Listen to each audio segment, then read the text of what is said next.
Hello aspirants. आज की class में हम लोग क्लास स्टार्ट करेंगे। जो लास्ट क्लास में हमने डिक्टेशन छोड़ा था वहाँ से, ठीक है। उसके बाद हम लोग आज की क्लास में प्रोसीड करेंगे आगे आगे। तो चलिए लिखते हैं आज पहले क्लास में। सबसे पहले हम लोगों ने क्लास छोड़ा था, कमिटीज़ के बारे में देखा था। तो नोट्स प्रिपेयर कर लीजिए। कमिटी सिस्टम, कमिटी सिस्टम, ठीक है। अब इस कमिटी सिस्टम में क्या पर्पस है, तो आप लिखिए पर्पस ऑफ कमिटी। पहला पॉइंट लिखेंगे पर्पस ऑफ कमिटी। मैंने लास्ट क्लास में पूरा कमिटी समझा दिया था आप लोगों को, ठीक है। तो आज पूरा नोट्स इसका प्रिपेयर करेंगे सिर्फ हम लोग। इसके बाद फिर नेक्स्ट जो टॉपिक है उसको मैं अच्छे से समझाऊंगा, ठीक है। तो पर्पस ऑफ कमिटी में लिखिए the real legislative work takes place in the committee system, full stop. These committee work secretly, hence, comma, it is possible for the member to take a neutral stand, ठीक है। Neutral stand लेने का उनके पास chance रहता है। Now let us talk about different kinds of committee. Topic लिखिए second, different kinds of committee. Different kinds of committee. Different kind of committee में सबसे पहले लिखेंगे आप लोग कंसल्टेटिव कमिटी। क्या लिखेंगे? कंसल्टेटिव कमिटी, ठीक है। कंसल्टेटिव कमिटी, इसमें लिखिए here MPs are attached with the ministries for informal consideration. क्या चीज के लिए? इनफॉर्मल कंसिडरेशन के लिए, ठीक है। नेक्स्ट लिख लिया आप डिफरेंट काइंड ऑफ कमिटी में। दूसरा जो आपको लिखना है वो है पार्लियामेंट्री फोरम। क्या लिखना है? Parliamentary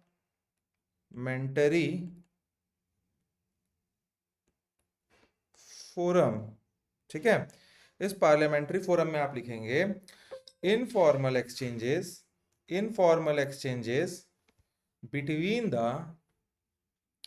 informal exchanges between the ministers and MPs, full stop. There are various parliamentary forums and the maximum strength of the forum is 31। तो ये आप लोगों को मैंने कल पार्लियामेंट्री सिस्टम समझाया था, उसमें ये नहीं बताया था कितने होते हैं टोटल मेंबर। तो उसमें मैक्सिमम आपके कितने हो सकते हैं? 31 मेंबर हो सकते हैं, ठीक है। ये आप लोगों का क्लियर होना चाहिए, ठीक। Then the third is parliamentary committee. क्या लिखेंगे? Parliamentary committee.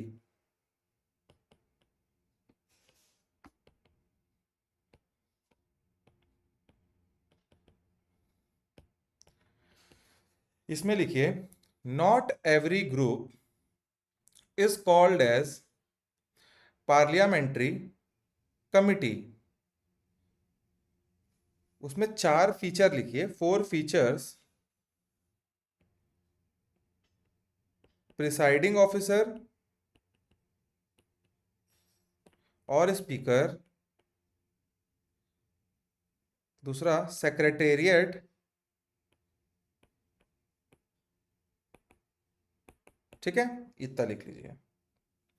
अब इसके बाद आप लोग लिखेंगे टाइप्स ऑफ पार्लियामेंट्री कमिटी, जिसमें हमने देखा था स्टैंडिंग कमिटी, एडहॉक कमिटी। तो टाइप्स ऑफ स्टैंडिंग कमिटी, इसमें आप लोग इसको 2 हिस्से में डिवाइड कर लेंगे और ये आपका पहला हो जाएगा standing committee, sorry types of parliamentary committee. Parliamentary committee, ये आपका जो टाइप्स ऑफ पार्लियामेंट्री कमिटी है वो 2 मैंने बताए थे आपको। एक था स्टैंडिंग कमिटी और दूसरा था आपका क्या? Ad hoc committee. Ad hoc committee, ठीक है। तो ये स्टैंडिंग कमिटी में मैंने बताया था आपको, क्या नीचे लिख लीजिए, परमानेंट इन नेचर। क्या? Permanent in nature. Ad hoc committee में आप नीचे लिख लीजिए ऐसा, constituted by parliament from time to time. ठीक है, यहाँ लिख लिया आपने constituted from time to time. फिर इसको दो हिस्से में डिवाइड कर लीजिए। ये दो हिस्से में क्यों डिवाइड कर रहे हैं? फिर मैंने आपको बताया था इसमें क्या, कुछ सेलेक्ट कमिटी होती हैं, सेलेक्ट कमिटी जो बनती हैं स्पेशल काम के लिए, और दूसरी मैंने बताया था जेपीसी, ज्वाइंट, जो आपका ज्वाइंट पार्लियामेंट्री कमिटी होती है। ठीक है, जेपीसी। तो यहाँ लिख लीजिए ज्वाइंट पार्लियामेंट्री कमेटी। ये दो दो हिस्सों में बढ़ते हैं। ज्वाइंट पार्लियामेंट्री कमेटी मैंने बताया था कोई करप्शन या ऐसा इमरजेंसी सिचुएशन आता है उसमें ये बनाया जाता है। अब अलग से ये पॉइंट को लिख लीजिए, सेलेक्ट कमेटी करके लिख लीजिए, सेलेक्ट कमेटी। अब सेलेक्ट कमेटी के नीचे डेफिनेशन लिखेंगे आप, the committee constituted for the review और the consideration of the bill is called as select committee। एक लाइन और लिख लीजिए इसमें, it is N British innovation. Britain में पहली बार ये स्टार्ट हुआ था। ठीक है, नेक्स्ट आप लिखेंगे topic that is joint parliamentary committee. अब हम लोग ज्वाइंट पार्लियामेंट्री कमिटी के बारे में लिखेंगे। लिखिए, its purpose is to investigate, it is an Indian innovation. अगर क्वेश्चन में आता है joint parliamentary committee is an Indian innovation, तो हाँ, इंडिया में ही इसको पहली बार बनाया गया था। ठीक है, तो सेलेक्ट कमेटी जैसे ब्रिटिश इनोवेशन है और ब्रिटेन ने इसको बनाया था, वैसे ही आपका ज्वाइंट पार्लियामेंट्री कमेटी जो है, ज्वाइंट पार्लियामेंट्री कमेटी जो है वो आपका इंडियन इनोवेशन है। ठीक है, आपका क्या है? इंडियन इनोवेशन है। ठीक है, चलिए इसके बाद आप लिखिए इसमें क्या है, ज्वाइंट पार्लियामेंट्री कमेटी के अंदर व्हेन इट इज कॉन्स्टिट्यूटेड, ऐसा लिख लीजिए, व्हेन इट इज कॉन्स्टिट्यूटेड। ठीक है, व्हेन इट इज कॉन्स्टिट्यूटेड, कब बनाया जाता है? तो ये किसी भी, जब वहां पे क्या होता है, कोई ग्रेव सिचुएशन आता है, इमरजेंसी का सिचुएशन आता है, उस पर्टिकुलर टाइम में जेपीसी बनाई जाती है। जैसे आप लिख सकते हैं, first Bofors scandal 1987, Bofors scandal 1987, ये मैंने बताया था राजीव गांधी जी के टाइम जो हुआ था आपका, उस पर्टिकुलर टाइम में ये 1987 में स्कैंडल हुआ था। बोफोर्स क्या है? बोफोर्स एक आर्टिलरी है जो सिक्योरिटी में काम आती है। सेकंड लिख सकते हैं आप, और जेपीसी कब बना हमारे देश में? तो हर्षद मेहता स्कैम में बना था। तो Harshad Mehta stock market scam 1992, ये तो आप लोगों ने देख रखा होगा, एक सीरीज भी आ रखी है हर्षद में स्कैम 1992। तो इस पे भी एक जेपीसी गवर्नमेंट ने हमारी बनाई थी। तीसरा आप और लिख सकते हैं, काफी फेमस केस है, that is Ketan Parakh share market scam. Ketan Parakh share market scam, इसमें भी जेपीसी बना था 2001 में। ठीक है, इसके बाद आपका चौथा बना था एक और, सॉफ्ट ड्रिंक पेस्टिसाइड, उसको छोड़ दीजिए, 2G स्कैम लिख लीजिए, फेमस है जो 2G स्पेक्ट्रम स्कैम।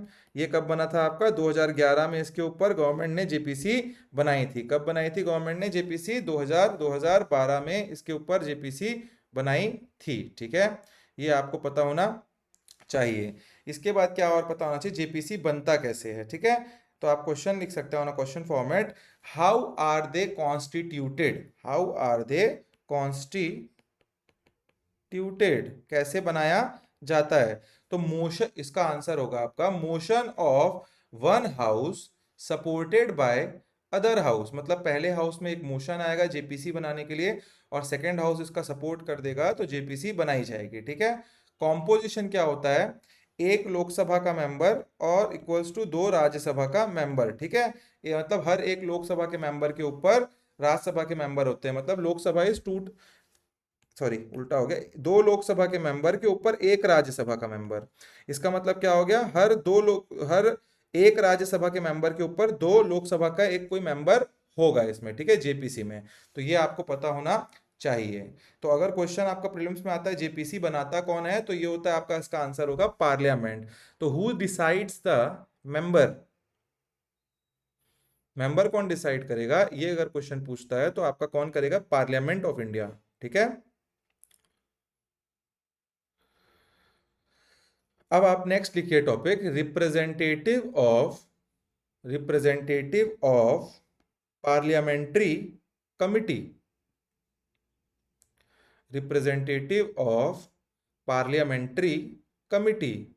इसमें लिखेंगे each party will get representation in proportion of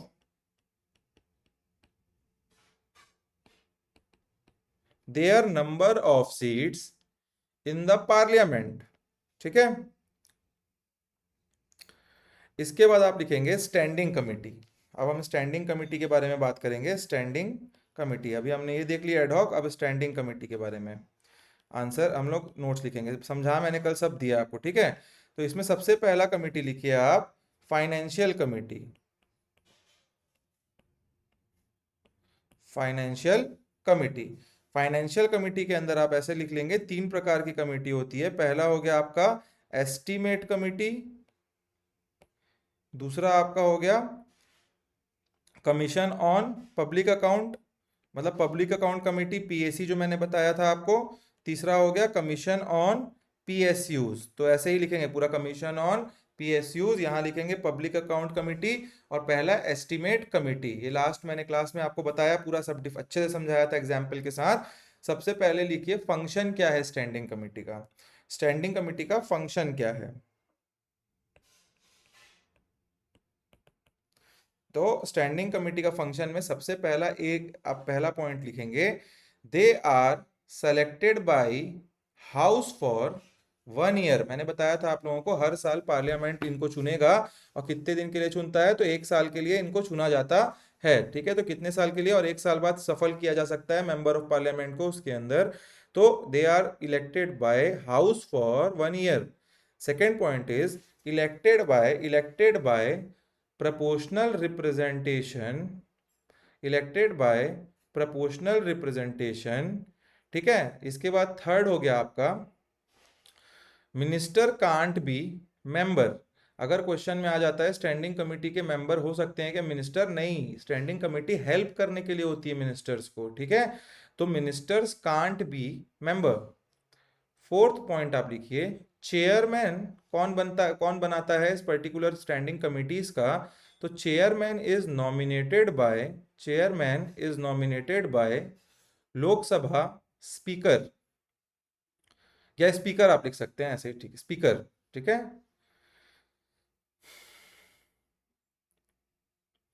now let's talk about, सबसे पहला आप लिखते हैं, आप क्या लिखेंगे?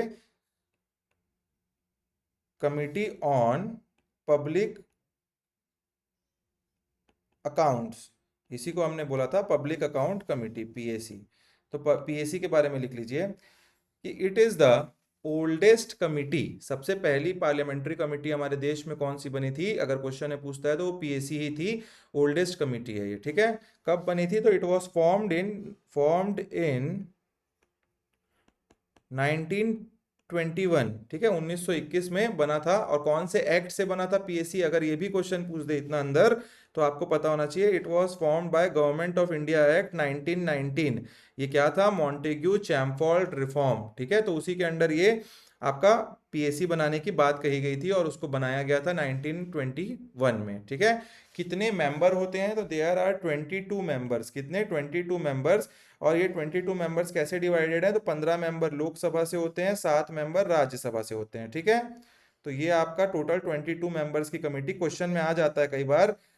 देखिए हम पढ़ रहे हैं, हम बहुत डेप्थ में पढ़ेंगे, सो दैट अगर ये क्वेश्चन आ जाए कि right in 2 numbers for the parliamentary committee of public account committee, तो आप लिख सके 4 नंबर में आए तो भी आपके पास फोल्डर पॉइंट्स हो, और प्रीलिम्स में आए तो भी आपके पास फोल्डर पॉइंट्स हो, ठीक है। तो कोई तैयारी आपकी अलग अलग नहीं होती है, तैयारी प्रीलिम्स और मेंस की एक साथ ही होती है। द ओनली थिंग इज कि आपको नोट्स प्रिपरेशन बहुत अच्छा होना चाहिए, सो दैट आप जब पढ़े तो आपको प्रीलिम्स के टाइम भी बहुत लेंदी ना लगे, मेंस के टाइम भी it should be precise and doable, ठीक है। नेक्स्ट लिखिए चेयरमैन। टर्म देख लीजिए, अच्छा टर्म देख लीजिए, टर्म कितना होता है पीएसी का? तो सब पार्लियामेंट स्टैंडिंग कमेटी का मैंने टर्म बताया है, 1 ईयर रहता है, ठीक है, 1 ईयर रहता है, ठीक है। नेक्स्ट आप लिखिए चेयरमैन। तो चेयरमैन में लिखिए appointed by speaker out of these 22 members. कौन चेयरमैन डिसाइड करता है पब्लिक अकाउंट कमेटी का? तो चेयरमैन आपका जो स्पीकर है वही डिसाइड करेंगे इन्हीं 22 मेंबर्स के अंडर से, ठीक है। इसके बाद आप लिखिए कन्वेंशन आफ्टर 1963। तो from the chairman will be the person from opposition. मैंने बताया था आपको ये कन्वेंशन चला आ रहा है कि क्या कन्वेंशन, कि ऑपोजिशन का जो लीडर होता है, लीडर ऑफ द हाउस, उसी को चेयरमैन बनाया जाता है पब्लिक अकाउंट कमिटी का। क्योंकि इसका बहुत इंपॉर्टेंट काम क्या होता है, कैग और जो इंपॉर्टेंट इंपॉर्टेंट फाइनेंशियल चीजें हैं पब्लिक से रिलेटेड, उसका क्या, उसका ऑडिट को देखना, समझना, ऑडिट रिपोर्ट को एग्जामिन करना। ठीक है, तो ऑपोजिशन के कन्वेंशन कब से स्टार्ट हुआ, 1963 से। ठीक है, अभी कुछ टाइम तक पीएसी का कोई चेयरमैन नहीं था ओपोजिशन से, क्योंकि ऑपोजिशन ही नहीं थी पिछले टाइम तक। अब इस टाइम जो है ओपोजिशन है, तो राहुल गांधी जो है वो क्या है, पीएसी के चेयरमैन हैं। ठीक है, इसके बाद आप लिख सकते हैं रोल क्या है इनका, काम क्या है पब्लिक अकाउंट कमिटी का। तो इनका काम है, लिखिए, to examine the audit report of CAG, फिर सब पॉइंट लिखिए, CAG represents the report to president, then president lays the report to Parliament, फिर नेक्स्ट पॉइंट लिखिए, CAG acts as friend, philosopher and guide for this committee. Question में कई बार आता है, CAG जो है इनका फ्रेंड के टाइप काम करता है, फिलोसोफर मतलब कुछ दिक्कत आती है तो उनको हेल्प करता है, और गाइड के टाइप भी काम करता है। ठीक है, क्योंकि इनका काम क्या है, ऑडिट करना। तो ये है, हम बोलते हैं ऐसा, कैग का काम क्या है, कैसा वर्क करता है इनके लिए, तो इनके लिए एज अ फ्रेंड वर्क करता है, फिलोसोफर वर्क करता है, एंड गाइड वर्क करता है। ठीक है, role of, next point, role of committee is to find out, role of committee is to find out irregularity irregularity and inefficiency. ठीक है, कोई इरेगुलरिटी आता है कैग के रिपोर्ट में, उसको एग्जामिन करता है, इनएफिशिएंसी मतलब पैसे सही से खर्चा हुए कि नहीं। ये पॉलिसीज को क्या नहीं कर सकते, कमेंट नहीं कर सकते, क्वेश्चन नहीं कर सकते, बस ऑडिट करते हैं। सेकंड लिखिए आप, नेक्स्ट लिखिए, दैट इज एस्टीमेट कमिटी। अब एस्टीमेट कमिटी, एस्टीमेट कमिटी में कितने मेंबर होते हैं, तो देयर आर 30 मेंबर्स।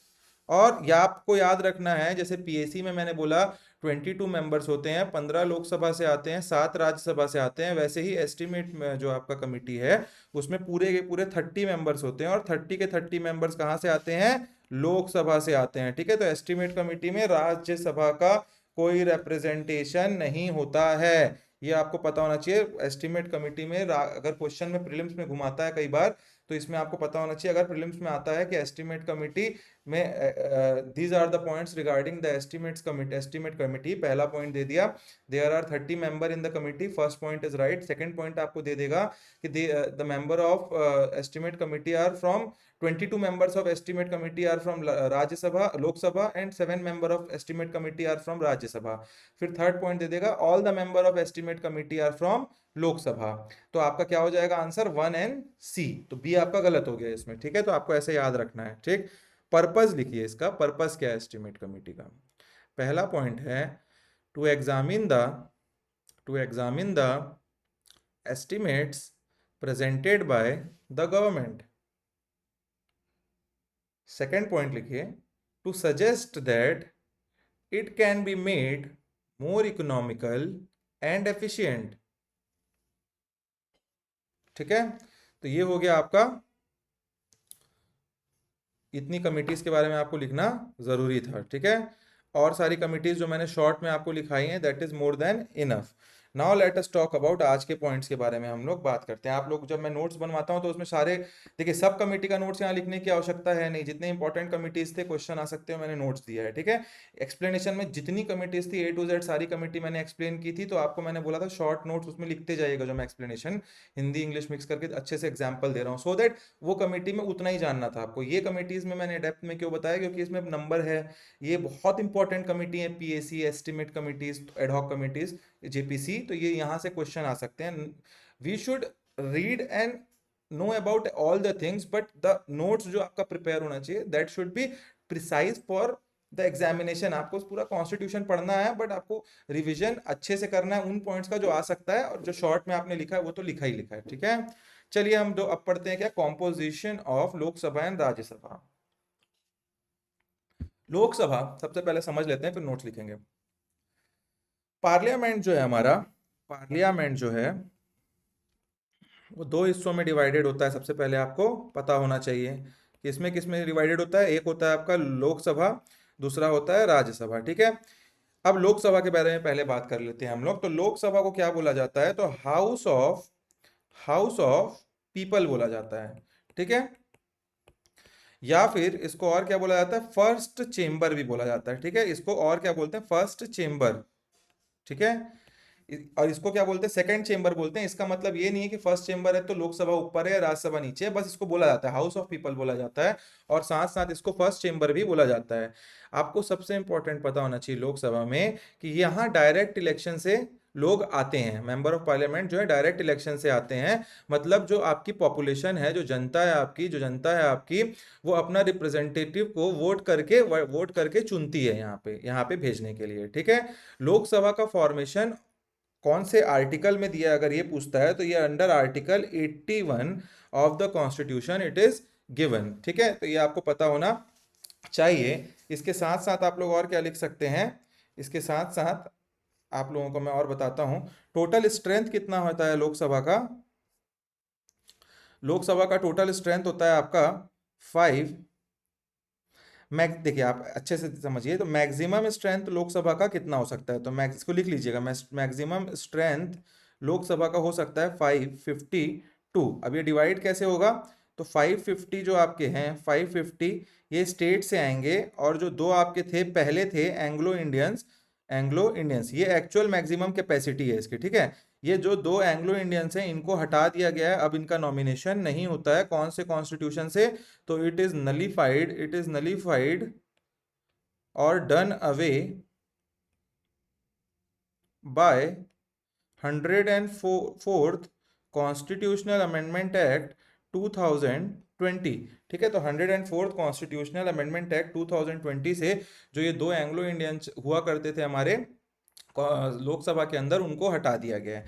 अब ये 550 जो मेंबर हैं आपके वो कैसे डिवाइडेड हैं, तो 5 स्टेट से आते हैं आपके 530 मेंबर, ठीक है। कितने आते हैं, 530 मेंबर, प्लस यूनियन टेरिटरीज से आते हैं आपके 20 मेंबर्स। तो ये 530 प्लस 20 कितना हो जाएगा, 550 हो जाएगा। तो 550 मेंबर होगा यहाँ टोटल, ठीक है। करेंटली में अगर आप देखेंगे, करेंटली आपके कितने रिप्रेजेंटेशन है यहाँ, तो करेंटली यहाँ पे 543 का रिप्रेजेंटेशन है हमारे लोकसभा में, ठीक है। और कितना कितना, तो 530 स्टेट से आते हैं और 13 जो है यूनियन टेरिटरीज से आते हैं। इतना मैक्सिमम दिया गया, यूटी से आ सकते हैं। करेंटली 530 स्टेट से आते हैं, 13 यूनियन से आते हैं, और ये जो दो थे आपके इनको हटा दिया गया। अब इतने ही 543 ही मेंबर हैं, 545 भी नहीं है, ठीक है, क्योंकि ये 104th कॉन्स्टिट्यूशनल अमेंडमेंट एक्ट से हटा दिया गया है, ठीक है। ये आप लिख लिए। अब इसको नोट्स को भी शॉर्ट्स में लिख लीजिए, शॉर्ट पॉइंट्स में लिखवा देता हूं मैं।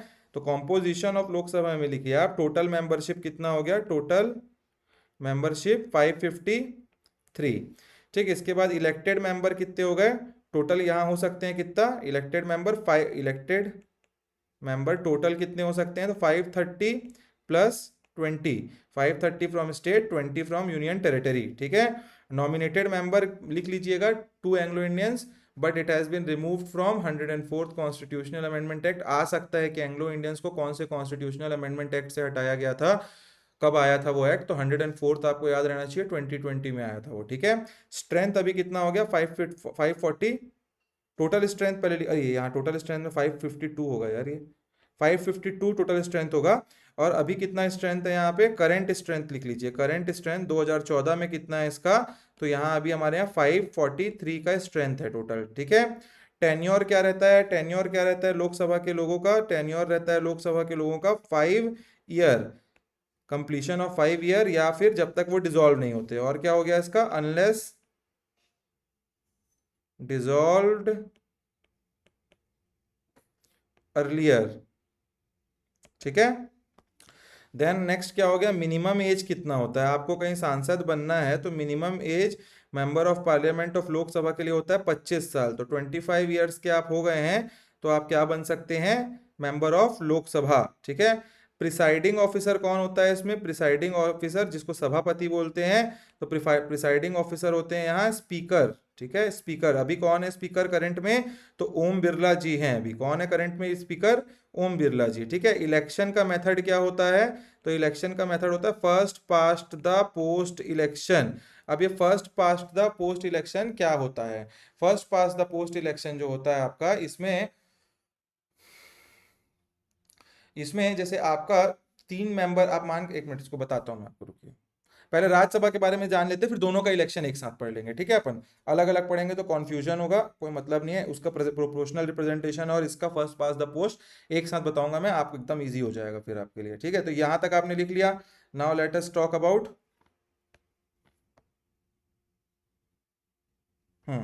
Late us talk about the election of Rajya Sabha. अब राज्यसभा के बारे में जब बात कर रहे हैं, तो राज्यसभा को हम लोग और क्या बोलते हैं? तो राज्यसभा को हम लोग अपर हाउस बोलते हैं। क्या बोलते हैं? Upper house. ठीक है, और इसको, उसको क्या बोला था हमने? First chamber. तो इसको क्या बोलेंगे? Second chamber. इससे आप लोग कंफ्यूज नहीं होंगे। ठीक है, फर्स्ट और सेकंड चेंबर नाम है बस, कोई किसी से ऊपर या कोई किसी से नीचे नहीं है। ये नाम दिया गया है, जैसे आपका नाम कुछ हो सकता है, मेरा नाम अमन है, वैसे ही नाम बस दिया गया है सेकेंड चेंबर। ठीक है, कोई ऐसा नहीं है कि फर्स्ट चेंबर लोकसभा है तो ज्यादा पावरफुल है। हमारे देश में फेडरल स्ट्रक्चर है, और उस फेडरल स्ट्रक्चर को स्ट्रेंथन करने के लिए ही राज्यसभा और लोकसभा, जो दो बाइकैमरल लेजिस्लेचर है हमारे यहाँ, वो बनाए गए हैं। तो इसमें कोई भी ऊपर नीचे नहीं है, बस जस्ट बिकॉज हर चीज का नेमिंग होता है, सबका ही नाम क्या बोलते हैं? आप अमन रख देंगे तो आप कैसे किसी को पलट के देख पाएगा कोई आदमी? ठीक है, एक रूम में 10 लोगों का है, 10 लोगों का नाम क्या है? राहुल है, तो राहुल राहुल कोई बोलेगा, सब पलट के देखेंगे तो नाम है एक, फर्स्ट चेंबर सेकंड चेंबर। ठीक है, इट इज नॉट लाइक कि राज्यसभा सेकंड चेंबर है तो वो सेकंड चेंबर नीचे हो जाएगा लोकसभा से। It is not at all like this, clear रहिएगा माइंड में। बस क्वेश्चन पूछेगा तो आपको पता होना चाहिए, इसमें क्या होना चाहिए? पता होना चाहिए। ठीक है, ठीक। इसके बाद हम लोग स्ट्रेंथ के बारे में बात कर लेते हैं। तो यहाँ पे आप लोग देखेंगे, जब स्ट्रेंथ के बारे में बात करते हैं तो टोटल कितना स्ट्रेंथ है राज्यसभा का? तो टोटल स्ट्रेंथ है राज्यसभा का 250। ठीक है, 250 मैक्सिमम सैंक्शनड स्ट्रेंथ है ये कॉन्स्टिट्यूशन ने मैक्सिमम सैंक्शनड स्ट्रेंथ दिया है राज्यसभा का। ठीक है, इसके बाद ये डिवाइडेड है आपका 238 में और 12 में। अब ये 238 है, ये जो है आपका इलेक्ट होके आते हैं, और इसको इलेक्शन के लिए कौन वोट करता है? एमएलएज ऑफ द स्टेट करते हैं। ये 12 जो है ये नॉमिनेटेड मेंबर होते हैं। कौन होते हैं? Nominated member. और इनको प्रेसिडेंट ऑफ इंडिया डिस्टिंक्टिव अलग अलग क्षेत्र से जो आते हैं, जैसे लिटरेचर, आर्ट, साइंस और सोशल सर्विस के सेक्टर से, उनको यहाँ पे क्या करते हैं?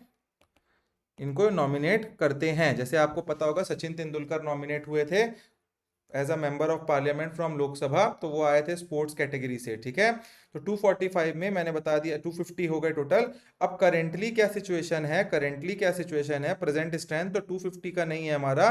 प्रेजेंट स्ट्रेंथ हमारा 245 का है, जिसमें हमारे पास 229 जो है, 229 स्टेट से हैं, और आपका 4 जो है यूनियन टेरिटरीज से हैं। ठीक है, 245 में चार, आपका दो हिस्से में बढ़ जाएगा ये, दो हिस्से में। पहला आपका क्या हो जाएगा? मैंने बताया 238, तो 238 जो है वो 238 नहीं है हमारे पास टोटल अभी। एक बार फिर लिखते हैं, गलत लिखा गया मेरे से।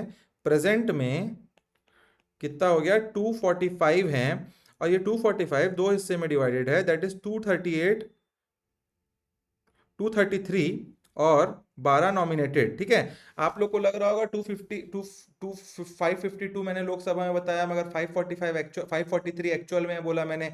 यहाँ भी मैं बता रहा हूँ राज्यसभा में 250 है, बट एक्चुअल में 245 ही है। तो 5 कहाँ चले गए? तो 5 जो हमारा कश्मीर का रीजन है, कश्मीर का रीजन, दैट इज पाक ऑक्यूपाइड कश्मीर, पाकिस्तान ने जो ऑक्यूपाई कर रखा है कश्मीर, उसके लिए हम अपने संसद में छोड़ के रखते हैं seats, because it is an integral part of our nation. It is our, but they have currently captured it, line of actual control के उधर का, और ये हम अपने ही संसद में खाली रखते हैं, बिकॉज कभी ना कभी हम ले ही लेंगे वापस उसको, और वो हमारे देश में वापस आ जाएगा। इट इज इनएविटेबल, कभी ना कभी ये होगा। ठीक है, 245 का जो मेंबरशिप है वो 233 और 12 नॉमिनेटेड मेंबर में डिवाइडेड है, और ये जो 233 का मेंबरशिप है ये डिवाइडेड होता है आपका 229 डायरेक्ट इलेक्शन में स्टेट से, और 4 4 आपका यूनियन टेरिटरीज से, ठीक है, यूनियन टेरिटरीज से, ठीक है। यहाँ भी इलेक्शन ही होता है, जैसे आपका दिल्ली हो गया, पौंडीचेरी हो गया और जम्मू एंड कश्मीर, जो जहाँ पे आपके जिन जिन यूनियन टेरिटरी में वहाँ पे क्या है स्टेट लेजिस्लेटिव असेंबली है, उन जगहों से 4 यूटी आते हैं और 229 सारे स्टेट, जो 29 स्टेट्स हैं हमारे, 28 स्टेट्स उनमें से आते हैं, ठीक है। ये 12 नॉमिनेटेड मेंबर हो गए। तो टोटल करेंटली कोई पूछेगा तो कितना है, 245 मेंबर आपके लोकसभा में हैं, राज्यसभा में हैं, ठीक है।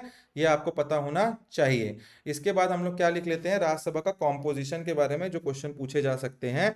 टोटल मेंबर कहीं कोई पूछता है कितना सैंक्शनड है, तो आपका कितना होगा, total sanctioned member is 250। Elected member अगर कोई पूछता है, इलेक्टेड मेंबर कितना हो सकता है, तो 238 हो सकता है, ठीक है। कितना, 238। It is mixture of state plus UTs, ठीक है, यूटीज। टोटल बता रहा हूं मैं, टोटल इलेक्टेड कितना, 238 हो सकता है, करेंटली 233 है, ठीक है, 233 है। नॉमिनेटेड मेंबर कितने हो सकते हैं, नॉमिनेटेड अगर पूछते हैं तो नॉमिनेटेड मेंबर इसमें 12 हो सकते हैं फ्रॉम, और कौन इसको नॉमिनेट करेगा ये पूछेगा, तो president of India nominates these members, ठीक है। तो ये प्रेसिडेंट ऑफ इंडिया मेंबर को नॉमिनेट करेंगे, ठीक है। करंट स्ट्रेंथ कितना है, अगर करंट स्ट्रेंथ पूछा जाए तो आपका 245 करंट स्ट्रेंथ है राज्यसभा का, ठीक है। अब इसके बाद टेन्योर, टेन्योर के बारे में मैंने बताया था आप लोगों को कि टेन्योर उसका होता है 1/3 मेंबर रिटायर्स एवरी 2 ईयर। इसका मतलब क्या है, एक जो इनका टोटल टेन्योर होता है वो 6 साल का होता है, 6 ईयर का टेन्योर होता है। और ये कहाँ से डिसाइड किया गया, तो रिप्रेजेंटेशन ऑफ पीपल एक्ट 1951 के में लिखा है ये कि 6 ईयर रहेगा, कॉन्स्टिट्यूशन में ये मेंशन नहीं है। और उसमें क्लियरली लिखा है कि एक राज्यसभा के मेंबर का टोटल लाइफ स्पैन होगा 6 साल, और हर 2 साल में 1/3 मेंबर क्या हो जाएंगे, इसमें से रिटायर करेंगे और नए 1/3 मेंबर आएंगे। उससे क्या होगा, कभी भी राज्यसभा डिसॉल्व नहीं होगा, हमेशा हम राज्यसभा को इसीलिए बोलते हैं कॉन्टिन्यूइंग हाउस, क्योंकि कॉन्टिन्यूअसली ये क्या होता है, आगे बढ़ता ही रहता है, चाहे सरकार गिरे कुछ हो, राज्यसभा हमेशा एग्जिस्ट करता है, ठीक है। तो 2/3 मेंबर जो है टोटल हर साल रिटायर कर जाते हैं। मिनिमम एज जैसे लोकसभा में हमने देखा था 25 है, यहाँ पे राज्यसभा में 30 ईयर्स की मिनिमम एज है। प्रिसाइडिंग ऑफिसर कौन होता है अगर क्वेश्चन पूछता है, तो यहाँ पे एक्स ऑफिशियो चेयरमैन रहते हैं। एक्स ऑफिशियो चेयरमैन लिख लीजिए, वाइस प्रेसिडेंट ऑफ इंडिया। मतलब एक्स ऑफिशियो का मतलब क्या होता है, वो वाइस प्रेसिडेंट की सीट पे बैठते ही ऑटोमेटिकली चेयरमैन ऑफ राज्यसभा बन जाते हैं। आपको मैंने ये वाइस प्रेसिडेंट में बताया भी था, और वाइस प्रेसिडेंट आपको बताया था मैंने, वाइस प्रेसिडेंट की सैलरी और अलाउंसेस नहीं लेते, वो आपके रोज राज्यसभा के चेयरमैन के सैलरी और अलाउंसेस लेते हैं। तो ex officio chairman of Rajya Sabha is vice president of India. Election कैसे होते हैं, तो प्रोपोर्शनल रिप्रेजेंटेशन। अब मैं इलेक्शन इसके बाद आपको बताऊंगा, दोनों अलग अलग इलेक्शन है तो समझना पड़ेगा ना। तो क्या हो गया, proportional representation, proportional representation from single transferable vote, PRSTV, ठीक है। ये आप लोगों को पता होना चाहिए, ठीक। अब इन दोनों में डिफरेंस में हम लोगों ने कल मनी बिल पढ़ा, तो मनी बिल के रिगार्डिंग में क्या होगा, मनी बिल यहाँ कहाँ नहीं आ सकता, मैं रिवीजन करा रहा हूँ। मनी बिल आपका लोकसभा में आता है, राज्यसभा में नहीं आ सकता, ठीक है। नोट करके आप लिख लीजिएगा।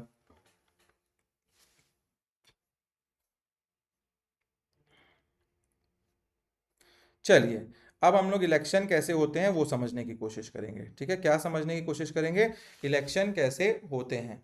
तो सबसे से पहले समझिए, जो लोकसभा का इलेक्शन होता है आपका, लोकसभा का जो चुनाव प्रक्रिया होता है, वो लोकसभा में डायरेक्ट इलेक्शन होते हैं। क्या होते हैं, डायरेक्ट इलेक्शन होते हैं। अब ये डायरेक्ट इलेक्शन का मतलब क्या है, जिसमें आप लोग सब 18 ईयर्स के एज के ऊपर, जो एडल्ट फ्रेंचाइज होता है हमारे यहाँ, यूनिवर्सल एडल्ट फ्रेंचाइज बोलते हैं हम लोग, यूनिवर्सल एडल्ट फ्रेंचाइज क्या है हमारे देश में, 18 साल, 18 ईयर्स के प्लस के जो लोग हैं वो वोट कर सकते हैं। तो ये जो लोकसभा है वहाँ डायरेक्ट इलेक्शन होता है, जिसमें रिप्रेजेंटेटिव को आप सब वोट करते हैं, ठीक है। इलेक्शन प्रोसेस कहाँ दिया है अगर क्वेश्चन में पूछेगा, तो इलेक्शन प्रोसेस दिया है under, election process is given under article 81, ठीक है, 81 में दिया है, ठीक है। ये आपको पता होना चाहिए।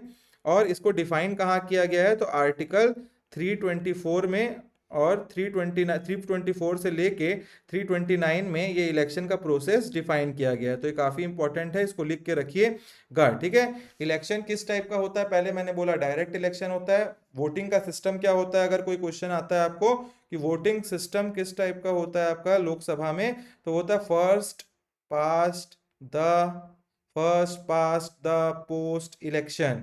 लिख लीजिए इसको, ठीक है, फुल फॉर्म में लिखिएगा, फिर ऐसे आपको याद नहीं रहेगा, शॉर्ट में भले लिख लीजिएगा ऐसे, ठीक है। एफपीटीपी बोलते हैं उसको, FPTP, first pass the post election, ठीक है। हु कंडक्ट्स द इलेक्शन, अगर पूछेगा आपको कौन कंडक्ट कराता है इलेक्शन को, तो इलेक्शन कंडक्ट होता है और कराता कौन है, इलेक्शन कमीशन ऑफ इंडिया, ठीक है, इलेक्शन कमीशन ऑफ इंडिया।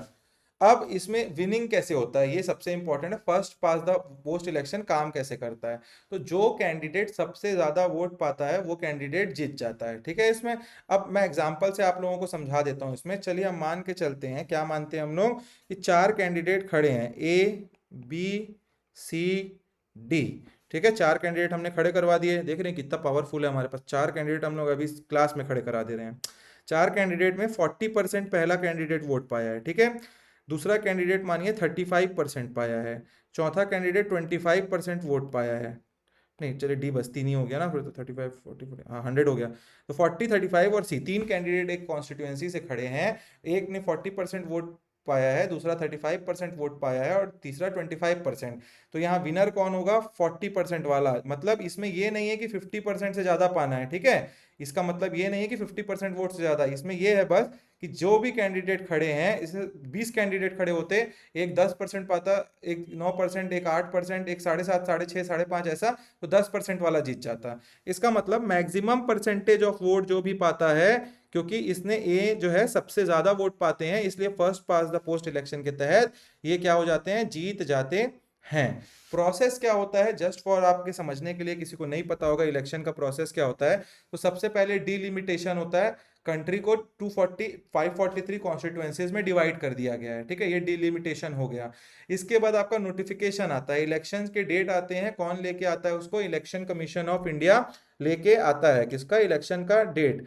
फिर नॉमिनेशन फिल होता है, कौन नॉमिनेशन फिल करता है, नॉमिनेशन इलेक्शन के डेट जैसे ही आते हैं तो नॉमिनेशन फाइलिंग का टाइम चालू हो जाता है।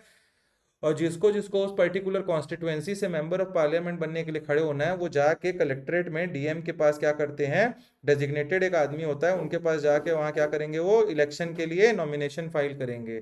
फिर नॉमिनेशन का डेट खत्म होता है, उसके बाद स्क्रूटनी होती है, क्या होती है, स्क्रूटनी होती है। स्क्रूटनी में क्या होता है, कैंडिडेट्स के फॉर्म को अच्छे से पढ़ा जाता है, जो उन्होंने फिलअप किया है वो सही है कि नहीं, गलत है कि नहीं, और उसके बाद इनको, जिनके गलत निकलते हैं फॉर्म उनको हटा दिया जाता है, और जिनके सही रहते हैं स्क्रूटनी में उनको आगे डिटेल वेरीफाई करके खड़ा होने के लिए अलाउड कर दिया जाता है। फिर आता है वोटिंग का डे, जिस दिन आपकी वोटिंग होती है, सिटीजन अपने अपने वोट का, मताधिकार का प्रयोग करते हैं। आप जाते हैं वोटिंग बूथ में, पोलिंग बूथ में जाके पोलिंग करके आ जाते हैं। और उसके बाद काउंटिंग और रिजल्ट का दिन आता है। काउंटिंग और रिजल्ट गिनने के बाद जो मैक्सिमम वोट पाता है, इस टाइप से इस पर्टिकुलर इलेक्शन में जैसे ए जो है वो सबसे ज्यादा वोट पाए थे, तो वो क्या हो जाते हैं, जीत जाते हैं। अब हम लोग यहाँ पे first pass the post election देख लिया, अब हम देखेंगे क्या राज्यसभा का इलेक्शन प्रोसेस क्या होता है, क्या राज्यसभा का इलेक्शन प्रोसेस क्या होता है। तो राज्यसभा का इलेक्शन सबसे पहले आपको पता होना चाहिए, या उधर डायरेक्ट इलेक्शन हुआ था, यहाँ इनडायरेक्ट इलेक्शन होता है। क्या होता है, इनडायरेक्ट इलेक्शन। क्या होता है, इनडायरेक्ट इलेक्शन होता है, ठीक है। वोटिंग सिस्टम मैंने पहले बताया आपको, proportional representation by single transferable vote, PRSTV, ठीक है, ये सिस्टम है। इसमें वोटिंग कौन करता है, सबसे इंपॉर्टेंट है, तो एमएलए जो स्टेट लेजिस्लेटिव असेंबली के होते हैं, लेजिस्लेटिव काउंसिल के नहीं, लेजिस्लेटिव असेंबली के जो एमएलए होते हैं, मेंबर ऑफ लेजिस्लेटिव असेंबली, वो वोट करते हैं। विनिंग क्राइटेरिया क्या होता है, जो कैंडिडेट को रिक्वायर्ड कोटा का वोट मिलता है। सिंगल ट्रांसफरेबल वोट का मतलब क्या होता है, पहले समझ लीजिए, मैं समझाता हूं आप लोगों को। देखिए एक ना बहुत कॉम्प्लेक्स प्रोसेस है प्रोपोर्शनल रिप्रेजेंटेशन, ठीक है। इसको जो सिंगल ट्रांसफरेबल वोट है, इसमें क्या होता है, वोटर्स जो होते हैं, समझ के रखिए आप, अगर एक जो स्टेट है, मान के चलिए, let's take the state of Chhattisgarh, जहां 90 एमएलए हैं, और टोटल कितने यहाँ सीट्स आते हैं, यहाँ आते हैं 5 राज्यसभा की सीट, 1 2 3 4 5, ठीक है। इसको ए बी सी डी लिखते हैं, A B C D E. ये 5 सीट आते हैं राज्यसभा के छत्तीसगढ़ में, उनके लिए इलेक्शन करते हैं 90 हमारे एमएलएज। अब ये 90 एमएलए सिर्फ ऐसा वोट नहीं करेंगे कि ए को एक ने वोट किया, बी को एक ने वोट किया, सी को एक ने वोट किया, डी को एक ने वोट किया, ई को एक ने वोट किया, ऐसा नहीं होता। ये आप लोग क्या करते हैं, अगर लोकसभा का इलेक्शन है, हम जाते हैं एक आदमी को वोट करके आते हैं एक कोई सीट के लिए। बट इसमें क्या होगा, ये 90 का, जैसे let's take an MLA, X MLA है, तो ये एक्स एमएलए क्या करेगा, यहाँ पे ऐसा लिस्ट रहेगा, ठीक है, प्रिफरेंस का लिस्ट रहता है, फर्स्ट, सेकेंड, थर्ड, फोर्थ, 5। अब ये जाएगा, इसको मालूम मान के चलिए सी वाले कैंडिडेट को इसको जिताना है, तो इनको क्या है, कंपल्सरीली पहला पहला प्रेफरेंस किसको देगा, ये सी को, फिर इसको जिताना है डी को, फिर इसको जिताना है ई को, फिर इसको जिताना है ए को, फिर इसको जिताना है बी को। तो जिसको हराना है उसको सबसे आखिर में रखेगा, जिसको जिताना है पहला कैंडिडेट उसको सबसे पहले रखेगा वो, ठीक है, लोकसभा में। अब क्या करेगा, और ये पर्टिकुलरली ये क्या, और इसमें 5 नहीं बहुत सारे नाम होंगे इसमें। तो इसके बाद क्या होगा, जैसे सी का है, अब वैसे ही सबका देखेंगे प्रेफरेंस ऑर्डर, तो जब प्रेफरेंस ऑर्डर में मैक्सिमम लोगों के में सी दिखेगा तो वो उस पर्टिकुलर पोस्ट के लिए जीत जाएगा, ठीक है। पांचों का इलेक्शन एक साथ नहीं होता है, ये एक सीट के इलेक्शन के लिए हो रहा है, मतलब ये ए सीट के ही इलेक्शन के लिए हो रहा है ये पूरा प्रोसेस, ठीक है। फिर बी सीट के लिए भी ऐसा ही होगा, सी सीट के लिए भी ऐसा ही होगा, डी सीट के लिए भी ऐसा ही होगा, और ई सीट के लिए भी ऐसा ही एक इलेक्शन होगा।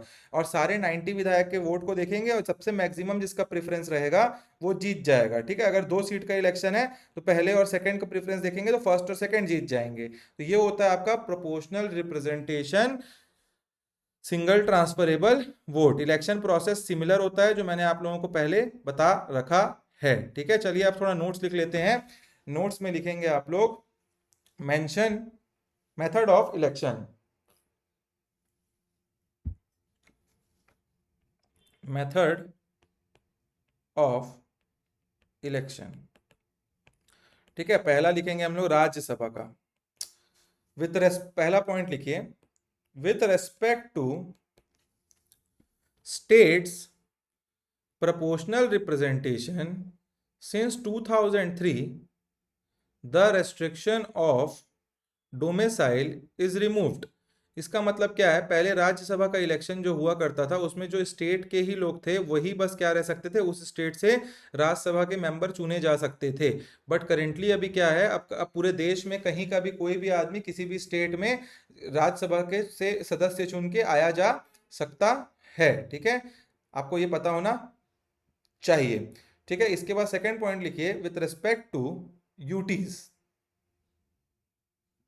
MPs of Rajya Sabha indirectly elected by electoral college specifically constituted for the purpose under representation of people's act 1951, ठीक है।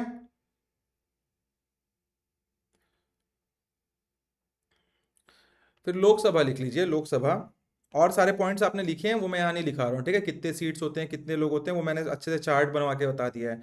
लोकसभा के बारे में एक पॉइंट लिख लीजिए, MPs of Lok Sabha will be directly elected by the people, ठीक है। ये हो गया आपका। अब नेक्स्ट लिखिए आर्टिकल 82 के बारे में। आर्टिकल 82 का पहले आप लोग क्या है, पहले मैं बता रहा हूं वो लिख लीजिए फिर समझाता हूं मैं। Article 82, it says that readjustment after each census by such authority as Parliament may by law determines, paragraph change करिए, फिर लिखिए delimitation, sorry, in India such authority is called as delimitation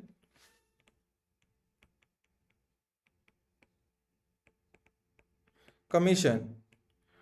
ये डिलिमिटेशन, ये it is not mentioned in constitution, bracket में लिख लीजिए, it is not mention. Question है, पूछ देता है कॉन्स्टिट्यूशन में है क्या, तो पार्लियामेंट बनाती है, पार्लियामेंट आर्टिकल 82 ने ये बोला है कि रीएडजस्टमेंट होना चाहिए किसका, हर सेंसस के बाद, हर 10 साल में एक सेंसस होता है हमारा पॉपुलेशन सेंसस।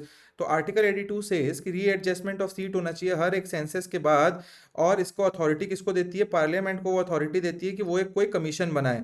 तो ये कॉन्स्टिट्यूशन में डीलिमिटेशन कमीशन कहीं अलग से नहीं लिखा है, बस इतना लिखा है कि अथॉरिटी देती है किसको, पार्लियामेंट को। पार्लियामेंट कोई भी एक कमीशन बनाए तो पार्लियामेंट ने डिलिमिटेशन कमीशन बनाया। सो it is not mentioned in constitution. ठीक है, अब हम लोग डिलिमिटेशन कमीशन के बारे में समझ लेंगे थोड़ा सा, क्योंकि डिलिमिटेशन कमीशन इस साल बहुत इंपॉर्टेंट है, 2026 में अमेंडमेंट खत्म हो रहा है।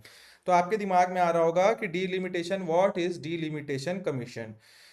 डिलिमिटेशन कमीशन आपको पता होना चाहिए सबसे पहले, it is an independent body. क्या है ये, independent, it is an independent body होती है जो पार्लियामेंट और स्टेट असेंबली, जो पार्लियामेंट और स्टेट असेंबली होती है उनकी कॉन्स्टिट्यूएंसीज की बाउंड्री डिसाइड करती है। क्या डिसाइड करती है, बाउंड्री डिसाइड करती है। ठीक है, परिसीमन जिसको हिंदी में बोलते हैं हम लोग, सीमा निर्धारण, वही है ये। तो बाउंड्री डिसाइड करती है क्या, इंडिपेंडेंट बाउंड्री डिसाइड करती है डिलिमिटेशन कमीशन। इसका काम, इसका मेन काम होता है पॉपुलेशन के बेसिस पे कॉन्स्टिट्यूएंसीज का फेयर डिवीजन करना। किसके बेसिस पे, आपको पता होना चाहिए, पॉपुलेशन के बेसिस पे, पॉपुलेशन के बेसिस पे। ये प्रोसेस डिलिमिटेशन एक्ट के अंडर किया जाता है। कौन से एक्ट के अंदर किया जाता है, तो ये प्रोसेस डिलिमिटेशन एक्ट के अंडर किया जाता है। ठीक है, इलेक्शन कौन इसको इंप्लीमेंट करता है, तो ये भी स्पेसिफिकली आपको पता होना चाहिए, it is implemented by election commission. ठीक है, बट डिसीजन जो होता है वो फाइनल होता है किसका, decision is final of delimitation commission. ये सब ऐसे ही लिखिएगा, बहुत इंपॉर्टेंट है, आ सकता है इस साल प्रीलिम्स में।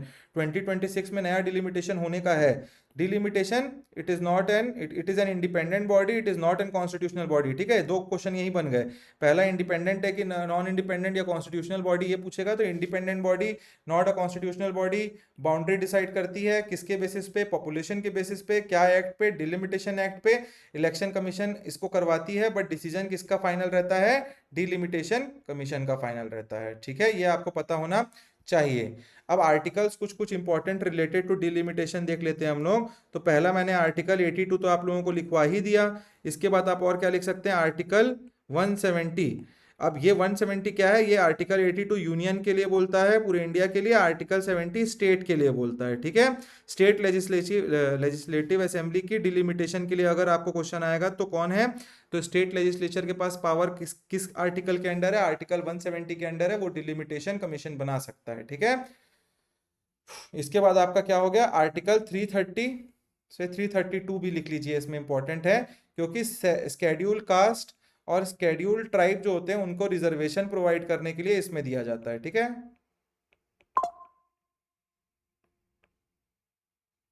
ठीक है, इस पे दिया जाता है। डिलिमिटेशन क्यों किया जाता है, क्योंकि देखिए पॉपुलेशन जब बढ़ता जाता है, पॉपुलेशन अर्बन इलाके में बढ़ रहा है रूरल इलाके से, तो अर्बन इलाके का पॉपुलेशन बढ़ रहा है, अब एक ही सांसद रहेगा उसमें, एक ही रिप्रेजेंटेटिव रहेगा, तो बहुत ज़्यादा प्रेशर हो जाएगा उनके पास। किस चीज़ के लिए, उनके पास बहुत ज़्यादा प्रेशर हो जाएगा, आप समझ सकते हैं किसके लिए, क्योंकि 10 लाख से ज़्यादा, 15 लाख, 20-20 लाख एक एक आपके जो बड़े बड़े सिटीज़ हैं उनमें होने लगे हैं। तो इसीलिए पॉपुलेशन के बेसिस में इसको डिवाइड करने की बात कही जा रही है। बट इसमें एक और अभी डिबेट खूब चल रहा है, आप न्यूज़पेपर में सुन रहे होंगे कि सदर्न स्टेट्स जो हैं वो काफ़ी अप्रीहेंड कर रहे हैं इस डिलिमिटेशन को करने से। द रीज़न बीइंग कि हमारे देश में हमारा one of the basic need क्या था, पॉपुलेशन को कंट्रोल करना। हम लोग बहुत ही तेज़ी से पॉपुलेशन हमारे देश का बढ़ रहा था। अब आप यहाँ पे देखिए एक चीज़ बहुत डायलेमेटिक चीज़ हो चुकी है। अब सदर्न स्टेट्स ने बहुत अच्छा काम किया है पिछले 20-25-30 सालों में पॉपुलेशन कंट्रोल के लिए। तो पॉपुलेशन कंट्रोल सदर्न स्टेट्स का काफ़ी अच्छा हो गया, पॉपुलेशन कंट्रोल काफ़ी अच्छा हो गया सदर्न स्टेट्स का। और अब वहीं देखेंगे वाइसे वर्सा, तो नॉर्दर्न स्टेट्स जो हमारे हैं, उत्तर प्रदेश, बिहार, झारखंड, वेस्ट बंगाल, इन सब स्टेट्स में it has been doubled like anything, तो population have increase like anything. तो अब यहाँ पे आप कहीं डिलिमिटेशन 2026 में करते हैं, तो इज इट नॉट देयर कि आपका जो जो जो आपके अच्छा काम करने वाले स्टेट्स हैं, उनको यहाँ पे उनके अच्छे काम के लिए इंसेंटिव नहीं दिया जा रहा है, जबकि उनको इंसेंटिव ना देके और दबाया जाएगा, उनको कम और सांसद कम हो जाएंगे। उत्तर प्रदेश विल गेट और ज्यादा एमपीज और बिहार विल गेट और ज्यादा एमपीज। और उन्होंने क्या किया है, उन्होंने सिर्फ पॉपुलेशन इंक्रीज किया है। ठीक है, तो इट इज अभी इसके लिए चल रहा है, अभी दिक्कतें तो चल रही हैं, अब देखते हैं क्या होता है इसके लिए। So it is a very dilemmatic चीज कि पॉपुलेशन के बेसिस में क्या हमको करना चाहिए। It is a very debatable topic. अब इस पर डिबेट करें तो मैं तो 1 घंटा डिबेट कर सकता हूँ आप लोगों के साथ अभी कि वाई इट इज गुड। बहुत सारे रीजन है, काफी हमारे सेंसस भी गलत देती है जो स्टेट्स होते हैं वो, सो दैट उनका इंक्रीज हो जाए क्या पॉपुलेशन, और पॉपुलेशन इंक्रीज होगा तो सांसद ज्यादा मिलेंगे। Let's keep it to the polity only today. Why is delimitation done, आपके दिमाग में आ रहा होगा। ठीक है, तो पॉपुलेशन के बेसिस पे हर जो कॉन्स्टिट्यूएंसी है उसको बैलेंस करने के लिए बेसिक रीजन यही है कि हर कॉन्स्टिट्यूएंसी, उनका काम ये नहीं, उनका उनका सोचना ये थोड़ी ना था कि नॉर्दर्न स्टेट ज्यादा तेजी से बढ़ जाएंगे या सदर्न स्टेट स्लो रहेंगे। इसका बेसिस बस ये है कि पॉपुलेशन के बेसिस में हर स्टेट में हर एक कॉन्स्टिट्यूएंसी इंडिया में बरोबर होनी चाहिए। अब वो चीज अभी फिलहाल नहीं हो पा रही है क्योंकि ऊपर ज्यादा बढ़ गए हैं। लॉजिकली हम लोग फेडरल स्ट्रक्चर है, फेडरल एक यूनिटरी, हम लोग क्या है, एक पूरा एक भारत एक कंट्री है, तो उसमें फर्क कुछ नहीं पड़ना था साउथ ईस्ट में कि उत्तर प्रदेश में बढ़ रहे हैं या साउथ में कम हो रहे हैं। But there is always an apprehension in southern states की क्यों ऐसा हो। अगर इंसेंटिव मिला तो there should be a new formula. अगर पूछा जाए आपको कि क्या बोलते हैं कब कब डिलिमिटेशन हो रखा है इंडिया में, तो आपको पता होना चाहिए 1952 में एक डिलिमिटेशन हुआ था, डिलिमिटेशन कमीशन एक्ट 1952 उसको बोलते हैं। ये 1951 कौन से सेंसस के तहत हुआ था ये इंपॉर्टेंट है, तो यहाँ ऐसे लिखिएगा आप, delimitation commission act, DCA short में लिख सकते हैं। ये कौन से सेंसस के अंडर हुआ था, 1951 का सेंसस था इसमें, 1952 में जो हुआ था। ठीक है, सेकेंड डिलिमिटेशन हमारे देश में हुआ 1963 में, और ये डिलिमिटेशन एक्ट 1963 के अंडर हुआ, और ये 1961 के सेंसस के अंडर हुआ। ठीक है, फिर डिलिमिटेशन एक्ट 1973 में हुआ, हर 10 साल में हो रहा है, देख रहे हैं आप 10 साल में, क्योंकि क्या होता है आपका सर्वे होता है। तो ये 1971 के सेंसस के अंडर हुआ था। ठीक है, 51 में सेंसस हुआ, 61 में सेंसस, मतलब समझ आ गया होगा आपको, हर 10 साल में सेंसस होता है। ठीक है, अब इसके बाद कब हुआ आखिरी हमारा, तो 2002 में। ठीक है, और ये 2002 में जो हुआ था वो 2001 के सेंसस के अंडर हुआ था। ठीक है, इसके बाद नहीं हुआ था 1976 में। 1976 में इसको कॉन्स्टिट्यूशनल अमेंडमेंट करके क्या कर दिया गया था, फ्रीज कर दिया गया था डिलिमिटेशन को इसी पर्टिकुलर लाइन पे। और कितने साल के लिए फ्रीज किया गया था, तो 20 साल के लिए फ्रीज कर दिया गया था। तो 20 ईयर के बाद फिर एक डिलिमिटेशन आया, और इसके बाद फिर फ्रीज कर दिया गया है 20 ईयर्स के लिए। अब 20 ईयर्स खत्म हो जाएगा अगले साल, तो 2026 में फिर डिलिमिटेशन के लिए या तो अमेंडमेंट आएगा कि इसी को रखा जाए, या फिर कुछ अमेंड करके हम डिलिमिटेशन ला सकते हैं। अगर क्वेश्चन में पूछता है कि 2001 में जो फ्रीज किया गया था 2026 तक के लिए, ये कौन सा कॉन्स्टिट्यूशनल अमेंडमेंट एक्ट था, तो ये 84th कॉन्स्टिट्यूशनल अमेंडमेंट एक्ट था आपका, जिसमें हमने 20 ईयर के लिए डिलिमिटेशन को फ्रीज कर दिया था। ठीक है, चलिए नेक्स्ट क्वेश्चन लिखिए, who constitutes the delimitation commission. Question आएगा कौन बनाता है डिलिमिटेशन कमीशन। ठीक है, देखिए ये 2-2 नंबर में ऐसी क्वेश्चन आएगा, जो मैं क्वेश्चन बोलता हूँ इसीलिए क्वेश्चन फॉर्मेट में बता रहा हूँ कि सीजीपीएससी में 2 नंबर 4 नंबर कुछ में भी आ सकता है, ये मेंस में पक्का आएगा अगले साल, इस साल भी आ सकता है, डन है कि अगले साल तो आएगा, डिलिमिटेशन है 26 में। ठीक है, हु कॉन्स्टिट्यूट द डिलिमिटेशन, एकदम कंफर्म वाला क्वेश्चन है ये, who constitutes the delimitation commission. तो आप लिख सकते हैं डिलिमिटेशन कमीशन, आपको क्या लिखिए मत, मतलब delimitation commission is a independent body and it is made by president of India, it is constituted by president of India, लिख लीजिए ऐसा, delimitation commission is an independent body and is constituted by president of India. कौन बनाता है, president of India. अब इसके member कौन कौन होते हैं, तो प्रेसिडेंट ऑफ इंडिया इनके मेंबर बनाते हैं, और इनके मेंबर भी लिख लीजिए अगर पूछ दे तो आपका, इनके मेंबर होते हैं आपके रिटायर्ड सुप्रीम कोर्ट के जज, इलेक्शन कमीशन ऑफ इंडिया के रिप्रेजेंटेटिव, और होता है आपका अगर स्टेट में हो रहा है डिलिमिटेशन, जिस स्टेट में हो रहा है, जिस स्टेट के लिए हो रहा है, तो वहां के कंसर्न्ड